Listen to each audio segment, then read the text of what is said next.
Cuando digo esta palabra tengo buena suerte. Relato anónimo desde Las Vegas, Nevada.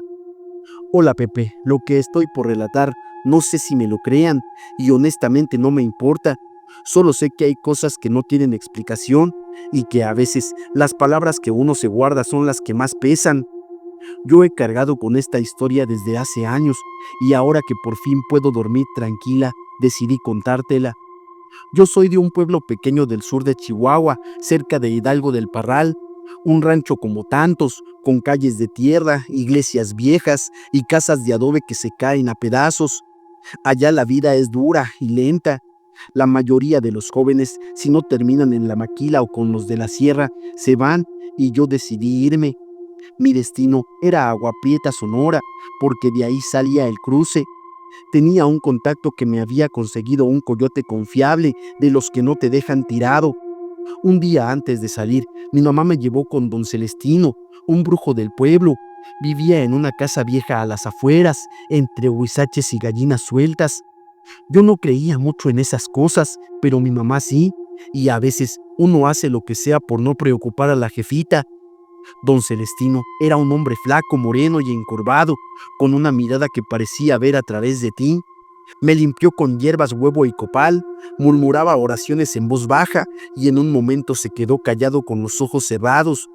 Cuando terminó, me dio un trapo rojo amarrado con hilo negro y me dijo: guárdelo en su mochila y escucha bien.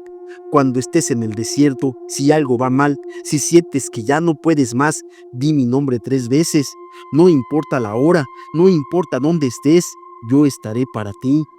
Le pregunté su nombre completo y solo me dijo: llámame Celestino como el cielo. Lo dijo con una sonrisa tranquila, pero la frase se me quedó clavada.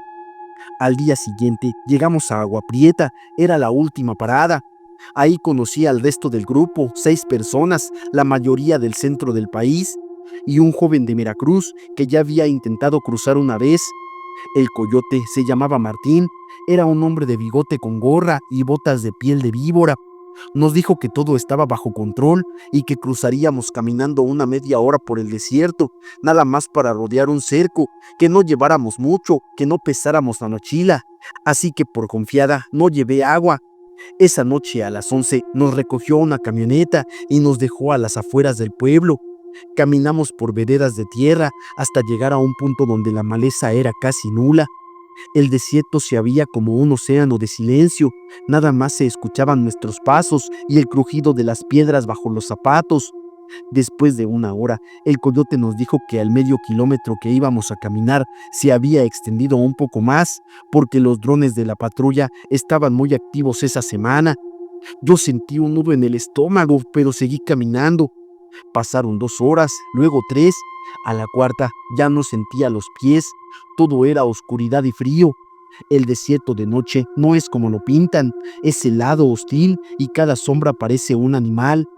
A la quinta hora empecé a perder el ritmo, me faltaba el aire, la garganta me ardía y el frío se metía hasta los huesos. La chava que iba junto a mí, Vanessa, una hondureña que venía con su hija de 6 años, me ofreció un trago de su botella, pero ya no tenía nada. Sigue, ya falta poco, me dijo. Si te paras, te mueres. Yo sentí que eso era exactamente lo que iba a pasar. Me senté en una piedra temblando, mis piernas ya no me respondían. El coyote seguía caminando y el grupo se alejaba. Le dije a Vanessa que se fuera, que ya no podía más. Ella me miró con lástima, pero no dijo nada, solo se ajustó la bufanda y siguió. Me quedé sola, tirada en la arena. El cielo estaba cubierto de estrellas, pero ninguna me daba esperanza. Pensé en mi madre, en que ya no me volvería a ver, y comencé a llorar. De pronto, entre tanto pensamiento, recordé el trapo rojo que traía en la mochila, en don Celestino. Y ahí, en medio de la nada, como una tonta dije su nombre. Una vez, luego 2 y al final 3. Celestino, Celestino, Celestino. No habían pasado ni 3 segundos cuando sentí algo. No sé cómo explicarlo. No fue un viento ni un ruido, fue una presencia. Alguien o algo me empujó del hombro, no con fuerza, pero con decisión, como si me dijera: levántate, no te vas a morir aquí. Me levanté sin pensar, di 2 pasos hacia adelante. El dolor de piernas desapareció, el ardor en la garganta se fue, ya no sentía sed, solo un miedo intenso, como si tuviera un fuego dentro de mí, un impulso casi animal de seguir caminando. No miré atrás, no dije nada, solo caminé como si tuviera un motor dentro, como si mis piernas no fueran mías, como si algo me empujara, me guiara, me llevara. Una hora después alcancé al grupo. El coyote me miró como si hubiera visto un fantasma y me dijo: ¿Y tú? ¿Dónde estabas? No supe qué contestar, solo dije que me había retrasado. Me metí a la fila y seguimos.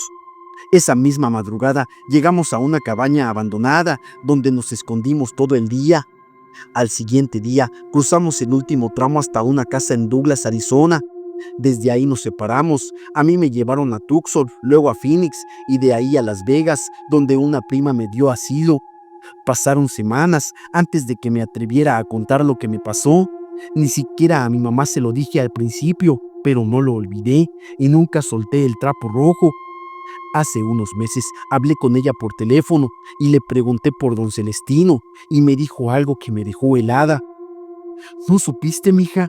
Yo hace 3 días, justo el día que cruzaste. Le pregunté cómo murió, me dijo que se fue en paz, que se acostó en su hamaca y ya no despertó. Pero antes, según cuenta su hija, dijo una última frase. Ya está del otro lado, ya no necesita que la cuide. Desde entonces lo sueño a veces, no con miedo, sino como si me viera desde lejos, siempre con su sombrero de palma y su mirada tranquila. Me gusta pensar que lo que me empujó esa noche en el desierto no fue el viento ni un delirio por el cansancio, sino él que cumplió su promesa. Aquí estoy, viva, trabajando, enviando dinero a casa. Sigo sin tener papeles, sigo batallando, pero nunca me ha faltado nada. Cuando algo se pone difícil, saco el trapo rojo, lo vuelo, lo abrazo y a veces cuando nadie me ve, digo su nombre, solo una vez para no abusar, pero siempre funciona. Yo no sé si esto fue brujería, fe o simplemente el poder del amor de una madre. Lo que sí sé es que esa noche en el desierto yo no caminé sola. El perro que no era perro en Guanajuato. Hola Pepe, no sé por dónde empezar. Fui militar por muchos años y viví muchas cosas que me dejaron un trauma en mí. Cuando uno regresa a la vida civil, hay cosas que uno se guarda, no porque no se puedan contar, sino porque uno no quiere revivirlas. Yo serví 6 años en el ejército mexicano, la mayoría de ese tiempo asignado al estado de Guanajuato, en la llamada Zona Caliente, entre Celaya, Juventino Rosas y la Sierra de Santa Rosa. Ahí no hay tregua ni descanso, cada día puede ser el último, pero entre todo lo que me tocó vivir, hay una sola cosa que todavía no me puedo explicar, algo que ni los que estuvimos ahí podemos poner en palabras sin que nos tiemble la voz. Esto pasó en 2019, durante un operativo de patrullaje en la Sierra de Comanja, al norte del estado, entre los límites con San Felipe y León. Esa zona es muy accidentada, caminos de terracería, cerros cubiertos de mezquites y huizaches y rancherías aisladas, donde para ser honestos, el crimen organizado manda más que cualquier autoridad. Nos tocó ir a esa región tras varios reportes de enfrentamientos entre células delictivas contrarias. Íbamos bajo órdenes del capitán Valencia, un hombre seco pero con una puntería quirúrgica. A nosotros nos caía muy bien porque no le jugaba al héroe ni mandaba a morir a nadie sin necesidad. Éramos 12 soldados en la patrulla, íbamos en 2 unidades y acampamos en una zona alta, cerca de una quebrada con vista hacia el cañón. El primer día no pasó nada raro hasta la tarde. Estábamos preparando la cena cuando apareció un perro. Era un perro mediano, con un pelaje brillante y los ojos color miel. No venía agresivo, al contrario, se acercó con la cola baja como pidiendo compañía. Uno de los nuestros, el cabo Reyes, le tiró un pedazo de tortilla y el animal se la comió sin problema. Luego se quedó con nosotros, moviéndose entre las fogatas, recibiendo caricias, nada extraño. Pero aquí viene lo raro. En cuanto apareció el perro, todos bajamos la guardia, lo digo con vergüenza. Algunos nos pusimos a jugar con él, a aventarle piedras para que las trajera. Era como si hubiéramos olvidado en dónde estábamos.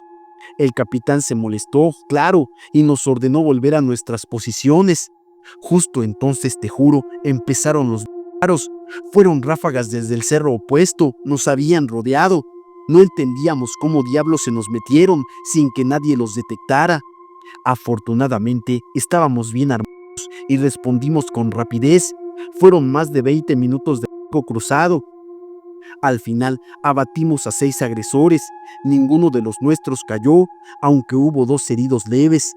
El perro desapareció sin dejar rastro en cuanto comenzaron los tiros. Esa noche no dormimos. El capitán estaba furioso con nosotros. Dijo que fue una distracción inaceptable, que el perro nos ablandó la vigilancia.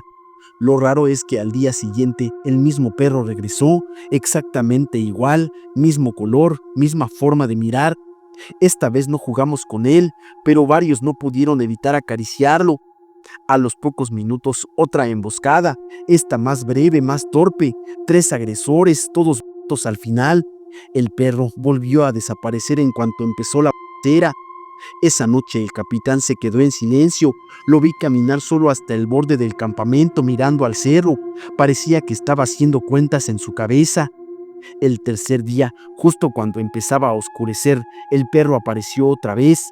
Esta vez no se acercó tanto, solo nos observó desde unos metros con los ojos fijos.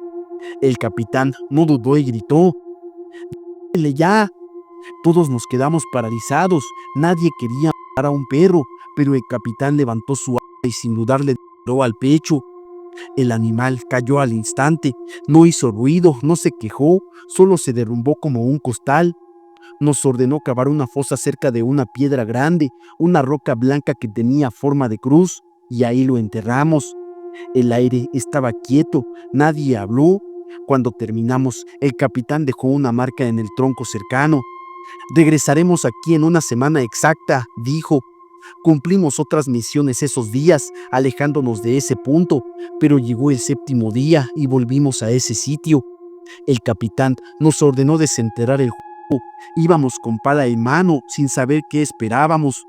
Yo creí que solo sería un animal en descomposición, pero cuando abrimos la tierra, no había un perro, había un hombre. Su cuerpo estaba todo delgado, cubierto de tierra y con la piel oscura, como si hubiera estado quemándose desde adentro. Tenía tatuajes extraños en el pecho, símbolos que no eran letras. Tenía los ojos abiertos, vidriosos, y la boca torcida en una mueca que no sabría decir si era de dolor o de burla. Uno de los soldados vomitó, otro se arrodilló a rezar. El capitán lo observó unos segundos en silencio y dijo en voz baja: «Ese era un nahual». Nadie respondió, nadie se atrevió a preguntar más. Sellamos el hoyo con cal y lo cubrimos con piedras. Esa fue la última vez que vi algo así. Pasaron los años, dejé el ejército después de un enfrentamiento en el que perdí a un compañero muy cercano. Ahora trabajo en seguridad privada, pero esa imagen, la de un perro que aparece cada vez que alguien va a morir y que termina siendo un brujo metido en piel ajena, no me ha dejado en paz. He hablado con gente del Bajío, con curanderos. Algunos me dicen que en los cerros del noreste de Guanajuato, especialmente cerca de Jichú, Doctor Mora, Atarjea o Tierra Blanca, todavía se practican rituales antiguos, que algunos cárteles pagan a los brujos para que les hagan trabajos, que los perros no son perros, son vigías, entes que detectan soldados, los distraen, los debilitan, pero que cuando los descubres su poder se rompe. Otros me han dicho que hicimos mal en que eso atrae cosas malas, que los nahuales no mueren del todo, que dejan un hueco en el monte. Yo no sé qué pensar, lo único que sé es que desde entonces, cuando veo un perro en medio del monte, no lo acaricio, no lo miro, no le hablo, solo me alejo, porque ya lo vi una vez, abrir los ojos como un humano y no quiero volver a verlos jamás. Mis padres me casaron con un nahual en Chiapas. Hola Pepe, me llamo Evelyn y todo esto que voy a contarte no es un relato para entretener ni una historia de terror para dormir con miedo. Y aunque se puede escuchar como una pesadilla, es mi vida. Crecí en un poblado pequeño, cerca de Pipijián, Chiapas, en una ranchería donde los nombres se pierden entre caminos de tierra y murmullos de monte. Allá las decisiones no se cuestionan, se obedecen. Tenía 12 años cuando mi madre me dijo que me tenía que casar, así sin más. Ya hablamos con él, te va a tener bien, me dijo. Él era guía espiritual de nuestra comunidad y en ese entonces tenía 63 años. Para ese momento yo ya había visto cómo mi hermana mayor había sido vendida a los 9 años. Recuerdo que llegó una camioneta, se la llevaron y mi madre solo dijo que lo hacía para poder tener que comer. Así que cuando me dijeron lo mío, lo acepté con el estómago apretado, pero con la mente anestesiada. Ya sabía que las niñas no deciden, solo obedecen. La boda fue al mes, hubo comida, música de bocinas, muchos padrinos y regalos. El rancho entero estaba feliz por la unión. A nadie le pareció extraño ver a una niña de 12 años tomada de la mano de un anciano, a nadie. Pero esa noche, en vez de consumar lo que ellos llamaban matrimonio, él simplemente me miró con fastidio y me dijo: yo ya tengo mujer, 2 de hecho, tú eres como un regalo de la comunidad. Cuando quiera te voy a usar, si no, no. Luego me llevó a una choza que había construido y ahí me dejó. Me prohibió salir, me daba órdenes y decía: todos los días te tienes que dormir a las 9 de la noche, no hables con nadie, debes cocinar diario para mí y para ti.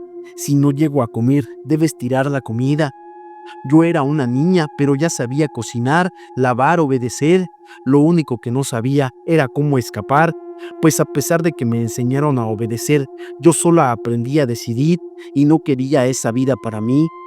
Esa decisión se dio un día mientras veía en la televisión del rancho un programa sobre una mujer exitosa. El dueño de la casa, furioso, apagó la televisión y gritó que eso eran pendejadas, que las mujeres no deben soñar, pero esa escena se me quedó grabada. En silencio, yo me prometí que un día me iría, que no iba a morir ahí. A los 29 días de casada me fui. A las 5 de la mañana llevé mi tina al molino como si fuera normal, pero en lugar de quedarme, me escabullí entre los árboles, siguiendo los caminos entre el monte y la maleza. No podía ir por la carretera. Si alguien me veía, sabían de inmediato que era la esposa del guía de la comunidad. Caminé horas, cañadas, calor, sed. Llegué a un poblado mayor con las sandalias rotas y el cuerpo temblando. Compré unas tortillas con las monedas que llevaba. Me senté en una banqueta y ahí empezó lo peor. De pronto, un hombre me vio y me dijo: niña, tú no eres de aquí. ¿Qué haces sola? Sentí pánico, me fui a las afueras del pueblo y me escondí entre los matorrales para dormir. Quería tranquilidad y no sabía qué hacer, pero apenas empezaba lo peor. Ya en la madrugada lo vi. Primero escuché un sonido, como un jadeo profundo, de esfuerzo, de algo que no era completamente humano. Al voltear, había una figura bajo el árbol. Tenía un cuerpo de animal, 4 patas, músculos tensos, pero una cabeza de hombre con hocico apenas marcado. Cuando lo vi mejor, me percaté de que sus ojos eran los mismos ojos del hermano de mi esposo. Grité, corrí, pero él me rebasó con un salto imposible. Se me paró enfrente, me amarró con una fuerza sobrenatural a su espalda, espalda con espalda, y me llevó de regreso. No me van a creer, lo sé, pero atravesamos monte, piel, agua. En menos de una hora ya estaba tirada de nuevo frente a mi choza. Luego escuché su respiración, sentí los huesos de mi espalda quebrarse con cada brinco, y ahí parado en la puerta estaba mi esposo. Al verme, me arrojó al suelo, el nahual me desamarró, y justo antes de irse vi cómo su cuerpo cambiaba. El hermano de mi esposo se volvió de nuevo en esa cosa, y mi esposo también. Lo vi con mis propios ojos, 2 bestias peludas con ojos humanos, y se fueron al monte. Yo grité, pataleé, pero nadie escuchó. A la mañana siguiente estaba en una clínica con más de 15 huesos fracturados. Me prohibieron contar lo sucedido.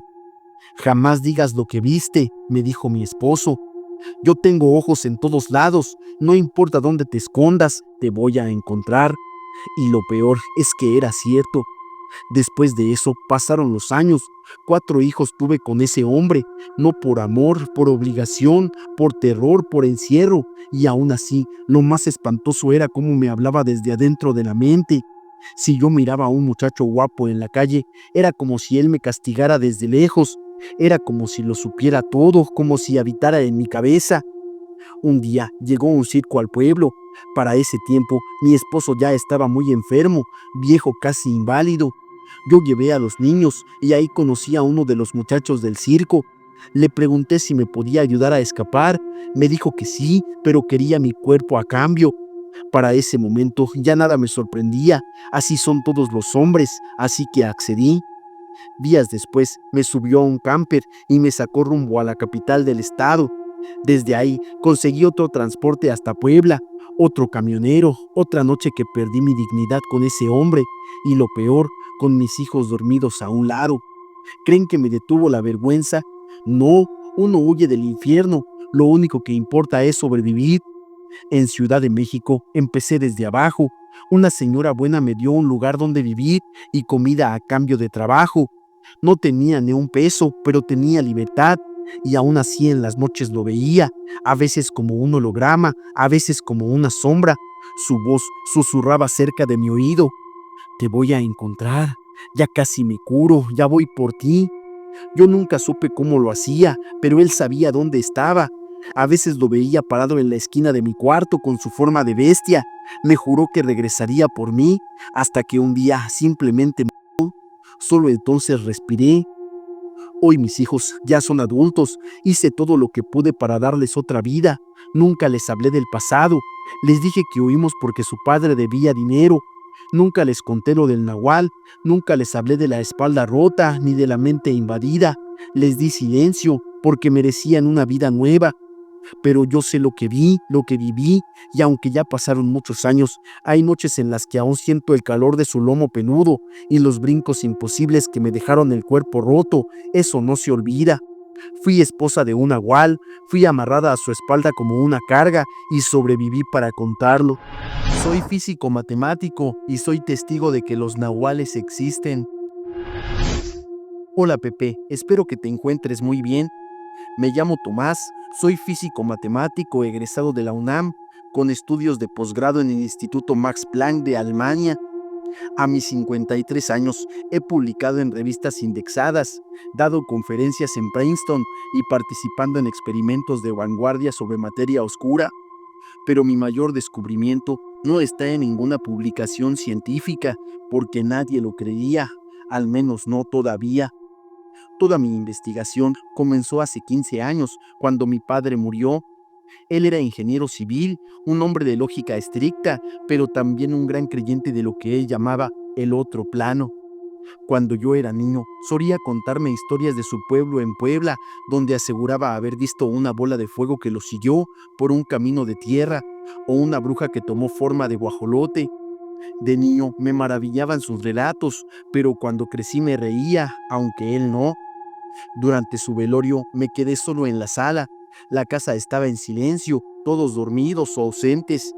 Me levanté a servirme café en la cocina, cuando al pasar junto al estudio de mi padre, la puerta se abrió sola. No fue un viento ni el gato, la perilla se giró, se oyó el clic del seguro y se entreabrió lentamente.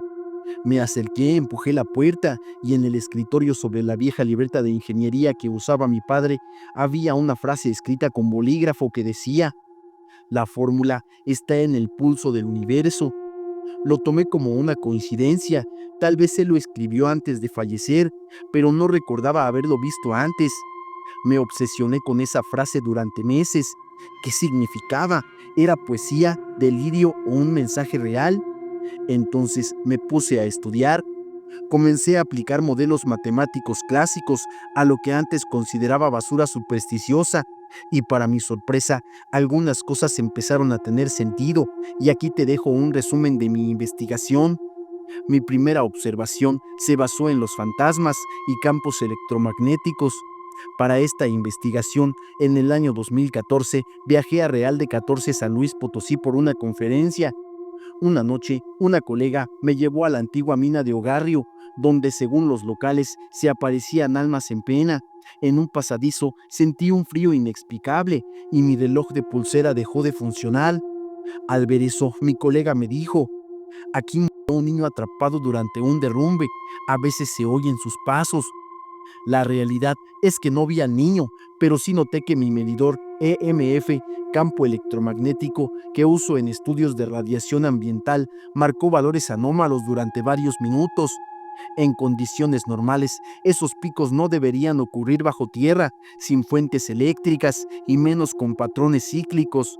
De regreso a mi laboratorio, repetí el mismo experimento en otros sitios embrujados, hospitales abandonados, casonas antiguas, incluso el sótano del Palacio Recumberri. Los patrones eran consistentes. Siempre que había reportes de apariciones o presencias, el campo electromagnético mostraba alteraciones breves pero detectables. Mi hipótesis fue que ciertas experiencias paranormales no son espíritus en el sentido romántico, sino residuos energéticos de eventos de alto estrés emocional, como si la muerte violenta o el sufrimiento intenso dejaran una huella en el entorno, una especie de grabación cuántica que bajo ciertas condiciones, presión, temperatura o incluso emociones humanas se produce. No es magia, es física. Es como cuando grabas un video o una canción en tu celular. En mi segunda investigación decidí incluir a los nahuales y la mecánica de la transmutación. Cuando me invitaron a un congreso en Oaxaca, aproveché para entrevistar a un viejo chamán zapoteco en la Sierra Norte.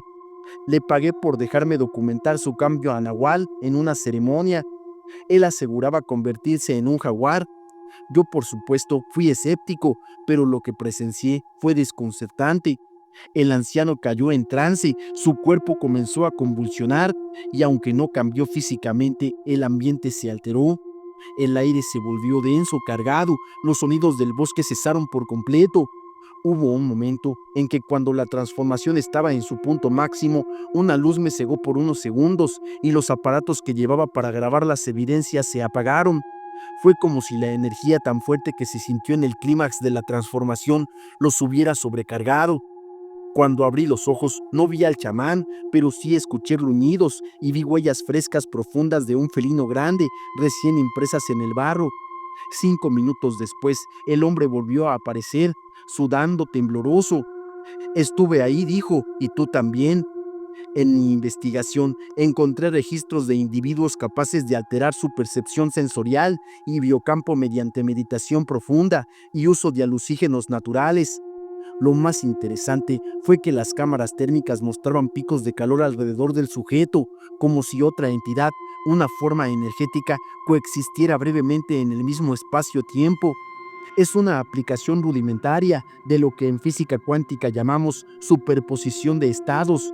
El cuerpo permanece aquí, pero la conciencia y quizá parte de la energía vital se proyecta a otra forma o plano. Un jaguar, una sombra, no importa el símbolo, sino el fenómeno. Es real, solo que no sabemos medirlo aún con precisión. En mi tercera investigación decidí incluir a las bolas de fuego o brujas y las vibraciones de frecuencia. En Huachinango, Puebla, se reportaban luces flotantes que perseguían a la gente por las noches. Los lugareños las llamaban brujas. Cuando llegué a hacer mi investigación de campo, tomé video, usé infrarrojo y analicé el espectro de luz. Eran esferas flotantes con patrones de movimiento no aleatorios. Lo más curioso es que respondían a sonidos humanos. Un grito y se alejaban, un canto suave y se acercaban. Construí una matriz de frecuencias y descubrí que esas esferas reaccionaban a un rango específico, entre 23 y 29 Hz. Ese rango en humanos se asocia con el miedo, la angustia y las vibraciones emitidas por órganos vitales bajo estrés.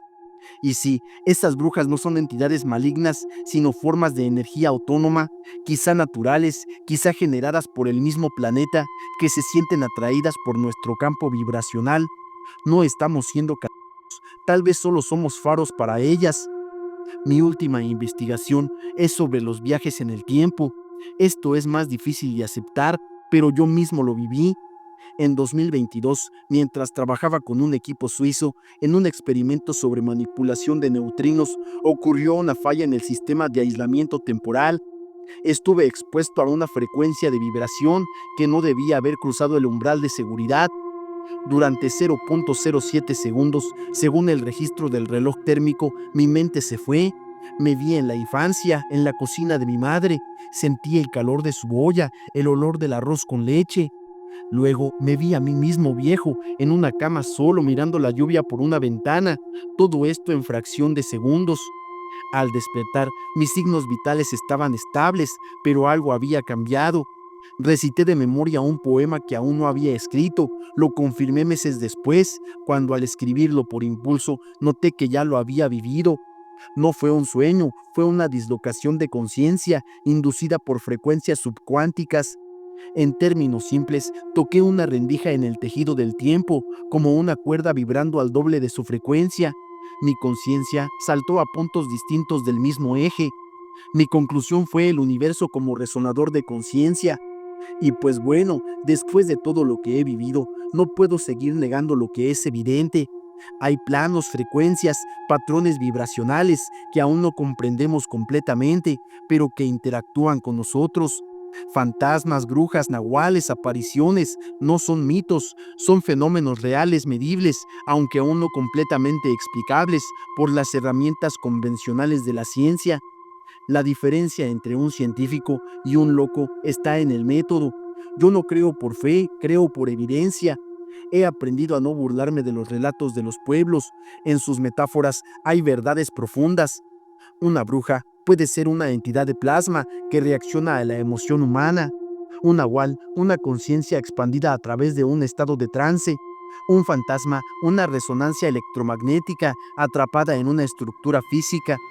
Yo no busco convencer a nadie, solo quiero dejar este registro porque estoy viejo y sé que algún día alguien más, otro físico, otro escéptico curioso como yo, llegará a las mismas conclusiones, porque la ciencia no niega lo invisible, solo espera las herramientas correctas para observarlo. A veces en la madrugada siento que mi padre está conmigo, no lo veo, pero sé que está aquí. La pantalla de mi computadora parpadea sin razón, la lámpara se apaga y vuelve, y en mi pizarrón a veces aparece la misma frase con una caligrafía que no es mía. La fórmula está en el pulso del universo, y cada día estoy más cerca de descifrarla. Un hombre iba a perder su brazo y unos seres lo curaron. Hola Pepe, yo no soy de andar contando estas cosas, no por miedo a que me llamen loco, sino porque creo que cada quien decide en qué quiere creer. Pero a veces, por más que uno intente enterrar el pasado, hay momentos en los que la memoria se impone, y en mi caso se impone con la imagen de aquel hombre, Donato Cervantes. A mí me tocó conocerlo a inicios de los 90, cuando yo trabajaba como técnico de radio en una emisora local de Huaraz. Una noche, el director de programación nos dijo que íbamos a tener como invitado a un sanador muy conocido de la región. No pregunté mucho, por esos años era común que pasaran por la radio todo tipo de personajes, brujos, espiritistas, médicos naturistas, pero cuando lo vi entrar al estudio, supe que este hombre no era como los demás. Tenía algo en la mirada, no sé cómo explicarlo. No era brillo, tampoco vacío. Era como si hubiera visto algo que nadie más podría comprender y a la vez llevara años cargando con eso. Donato no hablaba mucho, su voz era pausada, firme pero humilde. Nos saludó a todos y luego mientras ajustábamos los micrófonos se quedó observando las luces del equipo de sonido como si fueran artefactos de otro mundo. La entrevista duró media hora y fue suficiente para que el teléfono de la cabina no dejara de sonar durante 2 semanas. Contó sin dramatismo que había perdido casi por completo el brazo derecho en un accidente de tránsito, que los médicos querían amputárselo, pero que una noche mientras dormía, unas presencias luminosas lo envolvieron y le aseguraron que lo sanarían. Muchos rieron, otros lo llamaron farsante, pero hubo gente que juró haberlo visto curar a enfermos de gravedad. Incluso uno de los locutores de la emisora, cuya madre tenía artrosis avanzada, dijo que tras visitarlo y recibir una imposición de manos, pudo volver a cerrar los dedos después de años. Yo lo olvidé por un tiempo, hasta que una situación personal me obligó a buscarlo. Mi hija menor Carolina tenía apenas 6 años cuando comenzó a quejarse de dolores en el abdomen. Pensamos que era una infección común, pero después de varias pruebas y análisis nos dieron un diagnóstico que nos destrozó: tumor maligno en los riñones. Era operable, decían, pero la cirugía era riesgosa, y aun si salía bien, las probabilidades de recaída eran altas. Estábamos desesperados, pero fue mi esposa quien me recordó al hombre de la radio. Yo no soy de creer en esas cosas, te repito, pero en ese momento uno agarra lo que sea. Fuimos hasta Chancayán, su comunidad natal. Era una zona alejada a unas horas de Huaraz, por caminos de tierra. Llegamos una mañana fría, de esas en que la neblina baja y lo envuelve todo. Preguntamos por Donato y nos señalaron una casa sencilla, con techo de lámina y muros de adobe, rodeada por plantas de eucalipto. Lo encontramos en la parte trasera, alimentando a unas gallinas. Vestía ropa muy sencilla y caminaba lento, como si la vida le pesara. Nos recibió con amabilidad, pero no mostró sorpresa al vernos, como si supiera que íbamos a llegar. No le dijimos nada, solo le mostramos a nuestra hija. La observó en silencio, luego la cargó con el brazo derecho, ese mismo que supuestamente había sido reconstruido por los hermanos cósmicos, como él los llamaba. La llevó a una habitación oscura, encendió una veladora y la recostó sobre una manta. Mi esposa y yo quedamos en la puerta, sin saber si debíamos entrar o no. Él murmuraba palabras que no entendíamos, colocaba la mano sobre el abdomen de Carolina, luego sobre la cabeza, luego sobre el pecho. En un momento, la vela parpadeó violentamente y un olor metálico llenó la habitación. Sentí un escalofrío inexplicable. Después de unos minutos, Donato salió, estaba sudando y solo dijo: ella va a mejorar, pero deben mantenerla lejos del ruido, cerca del campo, del agua, donde ellos puedan seguir visitándola. No entendíamos a qué se refería, pero seguimos su consejo. Nos fuimos a vivir unos meses a casa de mi cuñada en Caraz, cerca del río, y sí, Carolina comenzó a mejorar. Los médicos no podían explicarlo, pero en la siguiente revisión el tumor había reducido más del 70%.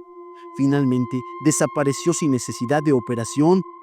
Volvimos a buscar a Donato para agradecerle, pero ya no estaba. La casa seguía ahí, pero vacía. Una vecina nos dijo que después de una visita de unos hombres extraños que hablaban castellano con acento extranjero, Donato se había retirado a las montañas. Decían que ya no podía curar, que los seres que lo ayudaban se habían retirado porque el mundo no estaba preparado. Pasaron los años, Carolina creció sana, nunca más volvió a enfermarse gravemente, pero hay algo que jamás le he contado a nadie, y es lo que me impulsa ahora a compartir esta historia. Una noche, cuando ella tenía como 12 años, me llamó desde su cuarto.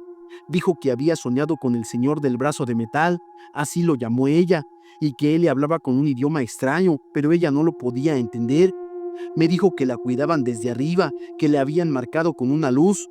Pensé que era solo un sueño infantil, pero en su muñeca izquierda comenzó a aparecer una pequeña mancha con una quemadura perfectamente redonda. No dolía, no picaba, solo estaba ahí como un símbolo. Hoy Carolina es doctora, jamás ha querido hablar del tema, dice que fue una etapa rara de su infancia, pero yo sé que pasó algo, lo sentí aquella vez cuando Donato colocó su mano sobre ella. Era como si una energía indescriptible pasara a través de su cuerpo, y esa mirada suya no era la de un charlatán, era la de alguien que había visto algo más allá de nuestro entendimiento. Donato falleció en el 2013. Me enteré por un obituario en una revista de ufología que alguien me envió. Decían que partió tranquilo, rodeado de sus vecinos, pero que en sus últimos días hablaba con el cielo cada noche, como si esperara una última visita. Yo no sé si fueron extraterrestres, ángeles o algo que no tiene nombre. Solo sé que curó a mi hija cuando la ciencia no pudo, y que a veces hay cosas que simplemente no estamos preparados para comprender, pero eso no significa que no sean reales. Tuve un accidente y ahora vivo en una realidad alternativa. Hola Pepe, me llamo Andrés y nací en León, Guanajuato, hace 34 años. Mi relato te lo comparto para saber si alguien sabe qué me está pasando, pues lo que estoy viviendo me está volviendo loco y no encuentro una explicación lógica. Durante mucho tiempo llevé una vida normal, al menos hasta que tuve un accidente. Fue algo simple, casi tonto. Tropecé bajando las escaleras de mi casa y me golpeé la cabeza. No recuerdo nada más, solo que desperté en el hospital sin entender muy bien qué me había pasado. Me atendieron con rapidez, me dijeron que fue una conmoción leve. Me sentía bien, pero algo no cuadraba desde el primer momento. Mi madre estaba ahí preocupada, y más cuando le pregunté por Fabiola. Ella no respondió y solo la noté extrañamente distante, como si me viera diferente. Pasaron 2 días, me dieron de alta y regresé a casa, pero aquí fue donde comenzó lo extraño. La casa era mía en teoría, reconocía cada mueble, cada grieta en la pared, pero no sentía que fuera el mismo lugar en el que había vivido. Incluso mi perra Sol me ladró la primera noche como si fuera un extraño. El primer golpe fuerte vino al buscar a Fabiola. Era mi novia desde hacía 5 años, ya vivíamos juntos, pero cuando la busqué no estaba y mi madre solo me dijo que no sabía de qué le hablaba. Es importante mencionar que mi madre y mi novia no se llevaban bien, así que no quise seguir preguntando. Creí que mi madre no quería hablar de ella. Decidí revisar mi celular para llamarle, pero su número no existía en mi teléfono. Revisé redes sociales, nada, como si nunca hubiéramos estado juntos. Cuando por fin la encontré en Instagram, tenía fotos con otro tipo, un tal Omar. Salían abrazados en la calzada de los Héroes, besándose frente al arco. Eso me enfureció y pensé, yo en el hospital y ella dejándome por el primer que se le cruzó. Llamé a su trabajo, donde antes yo también había laborado como abogado, un despacho en la zona norte de la ciudad. Me contestó la recepcionista y me dijo que ahí nunca había trabajado ninguna persona con mi nombre y que por favor no estuviera haciendo ese tipo de bromas, pues eran un negocio serio. Me quedé helado, intenté reír, convencerme de que era una broma, pero luego busqué entre mis papeles, mis credenciales, mi vida entera. Mi cédula profesional como abogado no existía, el título de derecho no estaba en mis archivos y en su lugar tenía un gafete que decía ayudante general. Cuando fui a ese lugar, el supervisor me saludó como si nada y me dijo, «Llegaste tarde, Andrés, ¿cómo sigues? ¿Ya estás mejor?». Esa persona sabía mi nombre, conocía mi rostro, pero yo no sabía nada de él, y menos de esta vida. Intenté mantener la calma, pensé en una confusión, en amnesia, en algún trastorno, pero cada día que pasaba encontraba más diferencias, pequeñas, sutiles al principio, luego más notorias. En esta ciudad había calles que no recordaba, el Boulevard Delta no conectaba igual con el malecón y el centro histórico tenía murales diferentes. Uno de Diego Rivera en la Casa de la Cultura, que hasta donde yo sabía jamás existió ahí. Fui a la biblioteca de la universidad buscando mis libros de derecho, mis publicaciones, mis artículos, pero no había nada, ni una línea firmada por mí. Tengo conocimiento en leyes, pero no en el trabajo en ese almacén como ayudante general. Mi supervisor decía que yo manejaba un montacargas, pero yo jamás he movido ese tipo de máquinas, no sé nada sobre montacargas. Pensé en volver al hospital, ver a los médicos, pedir un escáner cerebral, pero lo evité, no quería que me encerraran como un loco. Mis padres también eran distintos, no en apariencia, sino en esencia. Mi padre, quien en mi vida anterior había fallecido de un infarto en el 2018, seguía vivo en esta realidad, jubilado, tranquilo, cuidando su jardín como si nada. Cuando lo vi por primera vez, casi me desmayo, lo abracé como si fuera un milagro. Él no entendía nada y solo me dijo, «Ya estás grande para andar de sentimental, hijo». Todo era familiar y ajeno al mismo tiempo, como una copia hecha a mano con errores pequeños. En esta realidad nunca había estudiado derecho, nunca me gradué como abogado. En su lugar había trabajado en bodegas, en fábricas de calzado, como tantos otros en León. Incluso encontré viejos talones de pago de una zapatera en San Juan Bosco. Comencé a notar cada diferencia que encontraba. La estatua ecuestre de Benito Juárez en el Parque Juárez no tenía la misma inscripción. El puente peatonal sobre el malecón tenía otro diseño. El túnel que conecta con la colonia La Martinica estaba cerrado permanentemente cuando en mi memoria estaba en uso. Incluso el clima era distinto. Recuerdo que antes los inviernos eran secos y frescos. Ahora caía una llovizna constante que nunca había vivido en agosto. Mis alergias se intensificaron, la comida sabía diferente, el café ya no tenía el mismo aroma. Intenté probar mi versión en esta realidad. Lo conté a un amigo cercano, Lalo. Le mostré fotos antiguas con Fabiola, pero no las reconoció. «Nunca saliste con ella, güey», me dijo con total seriedad. Me mostró fotos mías en fiestas donde yo nunca estuve, con personas que no recordaba haber conocido jamás. Incluso había unas donde sostenía un trofeo de fútbol amateur que nunca jugué. A mí nunca me gustó el fútbol. Luego de eso, comencé a pensar en cosas más locas, universos paralelos, líneas de tiempo, desdoblamientos. Un amigo del trabajo me habló de un foro en internet donde la gente compartía experiencias similares. Le llamaban el efecto montaña roja. Gente que afirma haber cambiado de realidad tras accidentes, traumas o pérdidas. Una noche soñé que estaba en la piel de mi otro yo, vestía traje, entraba a las oficinas donde antes trabajaba, con una carpeta de demandas laborales en la mano. Al despertar, tenía una cicatriz nueva en el brazo. No sé si fue un sueño o algo más. Fui a ver a un psicólogo, le conté todo. Me escuchó con calma, anotó en una libreta y me dijo que posiblemente sufría un caso de realidad disociativa postraumática. No le creí, yo estaba consciente, lúcido, cuerdo, sabía lo que había vivido, no eran delirios.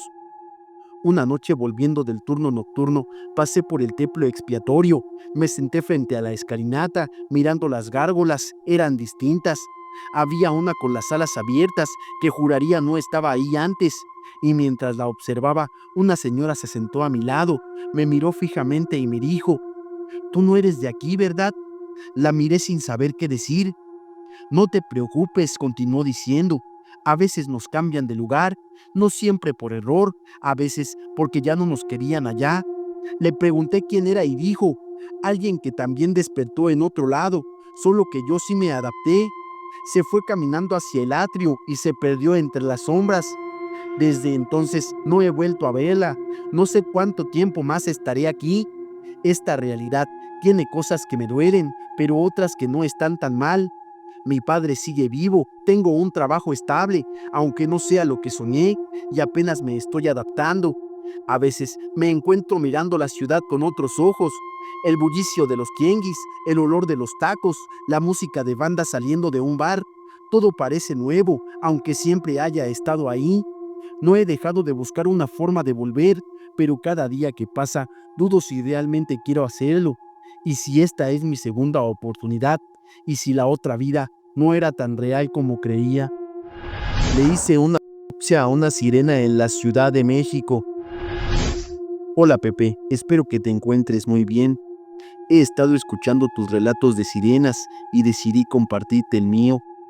Nunca pensé compartir esto, pero aquí estoy. Hace 6 años trabajé como técnica forense en un laboratorio privado en la Ciudad de México. Aunque no era muy grande, tenía convenios con dependencias de gobierno y con algunas universidades de renombre. En ese entonces apenas tenía 27 años y ya había visto cosas que, aunque al principio son difíciles de manejar, con el tiempo te acostumbras. Pero nada, absolutamente nada, me había preparado para lo que me entregaron una mañana de octubre del 2019. Era jueves, lo recuerdo muy bien. Estaba nublado y había llovido toda la noche. El laboratorio estaba cerca de la Jusco, al sur de la Ciudad de México, y cuando baja la neblina en esa zona, se siente como si estuvieras en otro país. De pronto, una camioneta blanca sin placas llegó antes de las 9 de la mañana. Se estacionó en reversa directo en la rampa de carga. Eso no era inusual. A veces nos traían grupos desde otras entidades, sobre todo cuando se requería discreción o personal especializado. Lo que fue raro es que nadie nos avisó. Bajaron una camilla metálica cubierta con una lona industrial, de esas verdes con forro interior de plástico. Los 2 hombres que la traían iban vestidos como civiles, pero con guantes quirúrgicos y gafas oscuras, a pesar de que no había sol. Uno de ellos firmó el ingreso sin siquiera dar nombres, solo escribió: remitido por Secretaría de Marina, clasificación E4, autopsia básica, no conservar restos. Pregunté a mi superior, el doctor Arteaga, si sabía algo más y solo me dijo: haz tu trabajo y no hagas preguntas. En cuanto entramos a la sala fría y cerré la puerta, retiré la lona y vi eso. No sé cómo explicarlo sin que suene absurdo. Era un cuerpo humanoide de aproximadamente 1,60 centímetros de largo. De la cintura hacia arriba tenía una estructura humana, brazos, cabeza, clavículas, cuello, pero su piel era azulada, como de un pez muerto y completamente sin vello. La cara estaba cubierta con una especie de escamas muy finas, casi como una película transparente. Los ojos, aunque cerrados, eran anormalmente grandes, más amplios que los de cualquier ser humano, como si fueran ojos diseñados para ver en la oscuridad total. Y de la cintura hacia abajo tenía una estructura cartilaginosa, como la cola de un delfín o de una mantarraya. No había piernas, en su lugar había una aleta caudal enorme, un poco flexible, con una coloración entre gris y turquesa, pero no parecía una prótesis, era parte de su anatomía. Intenté mantener la calma, lo grabé todo, como dictan los protocolos, pero ese video nunca fue almacenado en nuestra base de datos. Alguien lo extrajo directamente del sistema a las pocas horas, no hubo rastro. Empecé la autopsia sola, me dieron una orden explícita, solo analizar órganos internos, nada de conservar muestras. Abrí la cavidad torácica con el número 20. Al primer corte me sorprendió algo, la sangre era de un azul oscuro, similar al azul de los cangrejos cerradura, cuyo sistema usa hemocianina en vez de hemoglobina. La hemocianina es común en moluscos y crustáceos, se vuelve azul al oxidarse porque usa cobre en vez de hierro. Eso ya era biológicamente inusual, pero lo más inquietante fue lo que encontré en la región abdominal. No había órganos como los conocemos. El hígado parecía fusionado con otro tejido, como si fuera una sola glándula digestiva, parecida al hepatopáncreas de los moluscos. Los pulmones estaban atrofiados, casi inexistentes, como si no los usara del todo, y en su lugar encontré una estructura ramificada, parecida a branquias internas, conectada al sistema circulatorio. Tenía sentido de forma lógica. Un ser que pasa toda su vida bajo el agua no tendría por qué respirar aire como nosotros. Cuando llegué a la pelvis, lo que vi me dejó helada. No tenía genitales externos, pero al explorar internamente encontré dos estructuras claramente diferenciadas, una parecida a los atrofiados y otra más interna, como un útero rudimentario. Eran órganos vestigiales, probablemente no funcionales, quizá eran hermafroditas, como ciertos peces de aguas profundas que cambian de sexo según su entorno. Era como si alguien hubiera creado este ser tomando fragmentos de distintos organismos, humanos, peces, moluscos, pero todo era orgánico, natural, no era una quimera de laboratorio, aquello nació así. Terminada la autopsia, los mismos hombres regresaron por el cuerpo, lo metieron en una caja térmica sellada y se lo llevaron sin despedirse. Solo me dijeron: gracias, por tu bien y el de tu familia, olvida todo esto. Yo solo asentí con la cabeza en silencio, pero eso no se olvida. ¿Cómo se olvida algo así? Pasaron los años, me cambié de trabajo, me fui a vivir a Mérida buscando paz, me dediqué a la docencia y me alejé de todo eso. Pero en 2023, mientras escuchaba un podcast de relatos paranormales, uno como el tuyo, una chica contó algo idéntico a lo que viví. Ella también había recibido un cuerpo anómalo para una autopsia, también tenía sangre azul, también con órganos sexuales dobles. Lo describió con tantos detalles que me puse a llorar. No era una alucinación mía, alguien más también lo había visto.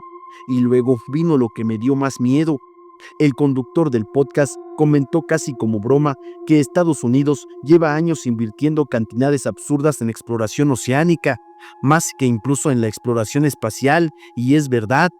Desde 2015, el presupuesto de NOAA, Administración Nacional Oceánica y Atmosférica, ha crecido discretamente, especialmente en estudios de biología marina profunda en zonas abismales del Pacífico. Incluso tienen convenios con universidades mexicanas como la UNAM y la UABC para estudiar corrientes en el Golfo de California y en la fosa mesoamericana. Y yo me pregunté, ¿qué están buscando y qué encontraron ya? Te diré algo más. En 2021 viajé a Baja California Sur por trabajo y visité Puerto Adolfo López Mateos. Es una pequeña comunidad pesquera en la costa del Pacífico, al norte de Magdalena Bay. Los pescadores locales me contaron historias que al principio pensé que eran exageraciones de borrachos. Allá mar adentro hay cosas que no deberían existir, animales que no hacen ruido, pero que te miran desde abajo, y uno siente que son más listos que uno, me dijo un señor llamado Don Reinaldo. Contó cómo un primo suyo desapareció mientras buceaba en una cueva submarina frente a la isla Santa Margarita. Cuando lo encontraron, su cuerpo no tenía signos de ahogamiento, pero sí marcas como ventosas y cortes circulares, parecidos a los que hacen los pulpos gigantes, aunque ninguna especie conocida vive en esas aguas. Y si esas sirenas no son lo que pensamos, y si no son parte de un mito, sino de una especie inteligente, antigua que simplemente evitó contacto hasta que algo o alguien lo sacó a la fuerza. México tiene más de 11 kilómetros de litoral y en sus aguas, sobre todo en el Golfo de California, existen zonas que ni siquiera han sido mapeadas a detalle. En esas profundidades, donde la luz solar nunca llega, donde la presión aplasta cualquier maquinaria mal diseñada, podría haber toda una civilización abismal. Biológicamente no es imposible. Se han descubierto especies como los poliquetos termófilos, que viven en temperaturas superiores a los 80 grados centígrados, junto a respiradores volcánicos, o el macropina, un pez con el cráneo transparente. Entonces, ¿por qué no algo más grande, más complejo? Algo con ojos grandes para la oscuridad, sangre azul para sobrevivir en bajas temperaturas y un cuerpo diseñado para vivir en entornos imposibles. Yo solo hice una autopsia, no sé de dónde vino ese cuerpo, pero sé que no era de este mundo, al menos no del mundo que creemos conocer. Y lo peor de todo es que cada vez más gente en distintos lugares del país está empezando a ver cosas parecidas. Lo escucho en relatos de pescadores en Chiapas, buzos en Cozumel, trabajadores de Pemex en plataformas de Campeche. Quizá ya están saliendo del agua, quizá siempre han estado ahí, solo no espero encontrarme con uno de ellos de nuevo. Mi familia tiene el don de curarse en minutos. Hola Pepe, espero que te encuentres muy bien. Nunca pensé que la historia de mi familia tendría algún valor para alguien más allá de nosotros. Siempre fue una especie de mito íntimo, una broma entre primos o algo que usábamos para explicar las cicatrices que desaparecían o las heridas que cerraban de forma anormalmente rápida. Pero con el paso del tiempo me he dado cuenta de que no todo en la vida se puede explicar con ciencia oficial, ni con lógica que uno aprende en la escuela. Y lo que quiero contar aquí, bueno, ojalá no me tomen por loco, al menos no más loco que mi abuelo o mi padre, que juraban haber sido tocados por algo diferente. Todo empezó, según me contaba mi padre, en un sitio llamado Laguna del Carpintero, en Tampico, Tamaulipas. En ese cuerpo de agua que se conecta con el sistema lagunar del río Panuco y que a lo largo del siglo XX ha estado rodeado de mitos, desde las famosas teorías de los ovnis bajo sus aguas hasta historias de sirenas, luces extrañas e incluso seres que algunos pescadores juraban ver y nunca más regresaban. Mi abuelo era un joven campesino en los años 40. Su nombre era Tranquilino Morales y trabajaba en los alrededores de Tampico, cultivando y pescando lo que podía. Una mañana, después de una lluvia fuerte, bajó al borde de la laguna con un machete viejo y una cubeta, dispuesto a ver si algo se había quedado atrapado entre las raíces. Fue ahí donde lo vio por primera vez. No era un pez normal, decía que parecía una mezcla entre una tilapia y una anguila, pero con la piel como de rana, verdosa y brillante, y con unas pequeñas placas de hueso en el lomo. No tenía ojos, pero parecía sentir la presencia. Se movía como si supiera que lo estaba mirando. Contaba y sin pensar mucho lo atrapó con la red. Nadie supo qué especie era y él lo llevó a la casa, lo cocinó con cebolla y chile seco y se lo comió. Según él, el sabor era extraño, metálico, como a óxido, pero no era desagradable. A los días, cuando se cortó un dedo partiendo leña, lo vio cerrarse ante sus ojos. No cerró mucho. A la semana ya no tenía la cicatriz. Al principio pensó que era pura casualidad, pero luego vinieron los accidentes. Una mordida de un perro, una caída desde el techo, un brazo leve en una araña. Nada le dejaba marcas, su cuerpo reaccionaba como si cada herida fuera una cosa menor. Mi padre me contaba esto como si fuera parte de nuestra herencia, porque mi abuelo años después le dio a probar una carne que guardaba en sal desde aquella época. Decía que había conservado un trozo del animal, como si supiera que eso no era algo común. Le dio a mi padre y a sus hermanos un pedazo del tamaño de un bocado, cuando apenas eran unos adolescentes. Mi papá nunca lo contó con orgullo, más bien con temor, porque sí, se recuperaba rápido, pero también decía que sentía algo dentro de él, como una energía constante que no lo dejaba dormir bien. Pero lo peor vino cuando una noche, tras un asalto en el que casi le amputan una mano con un machete, despertó en el hospital con la mano regenerada a medias. Los doctores no entendían nada, no había explicación para que el tejido conectivo hubiera vuelto a unirse. Tu abuelo se metió algo que no debió, hijo, me decía con los ojos llenos de culpa, y nos arrastró a todos. Yo no le creía hasta que me pasó. Fue en la secundaria en Ciudad Madero.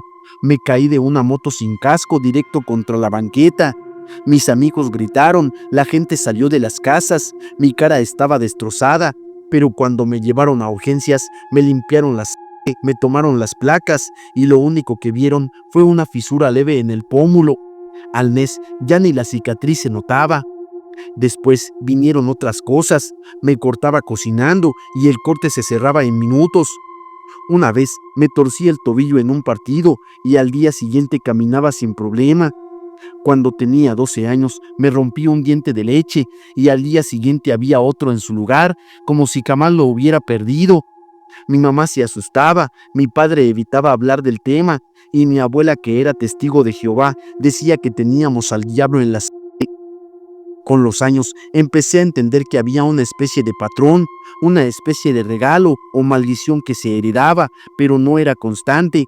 Mis primos no la tenían, solo yo, y según mi padre, eso tenía que ver con la genética, con quién comió carne del pez y cómo se transmitía. Hace unos meses decidí investigar en serio. Viajé a Tampico, me hospedé cerca de la laguna, hablé con pescadores viejos. Algunos, muy pocos, recordaban a un tal Tranquilino que se curaba rapidísimo. Uno, un anciano de casi 90 años, me dijo que los viejos le temían, que creían que había hecho un pacto con el Dios que vive bajo el agua y que por eso nunca se enfermaba. Busqué en internet de especies endémicas, peces ciegos, híbridos raros por contaminación, y lo más cercano fue un artículo de 1953 sobre una especie no catalogada, capturada por unos biólogos en la desembocadura del Panuco, pero nunca volvió a encontrarse. El informe mencionaba tejido con replicación celular anómala, incluso fuera del cuerpo del pez, o sea que su carne regeneraba mientras estaba muerta. El artículo fue cancelado, desmentido, archivado como error de laboratorio, pero ahí estaba. Lo que mi abuelo comió no era de este mundo, o al menos no de este tiempo, y ahora algo está cambiando en mí. Últimamente he notado que cuando me corto, la sangre se cristaliza antes de caer. He perdido cabello, pero vuelve a crecer más grueso. A veces me arde la piel cuando llueve, y lo más raro fue hace 3 semanas. Un pedazo de uña que arranqué volvió a crecer en horas, literalmente en horas. No sé si estoy evolucionando o si me estoy pudriendo por dentro. Mi papá murió de cáncer, aunque el tumor apareció y creció en cuestión de días, como si su cuerpo ya no pudiera contener tanta regeneración. El cuerpo que se defiende demasiado también se destruye, dicen algunos médicos. Actualmente no tengo hijos, no tengo pareja, pero hay días en que siento que algo dentro de mí busca salir, extenderse, multiplicarse, y empiezo a creer que ese pez no era un simple animal, que era una cápsula de algo más grande, de algo que quiere volver. Mi mayor temor es tener un hijo y pasárselo, porque ya no sería regeneración, sería transformación. Quería contar esto porque tal vez no quede mucho tiempo, no para mí, sino para evitar que alguien más busque a esa criatura. La laguna sigue ahí, y si algo he aprendido es que México guarda secretos en cada rincón, en las selvas, en los volcanes, las cavernas, bajo las aguas oscuras, y a veces lo que parece un simple pescado es solo la piel de algo más.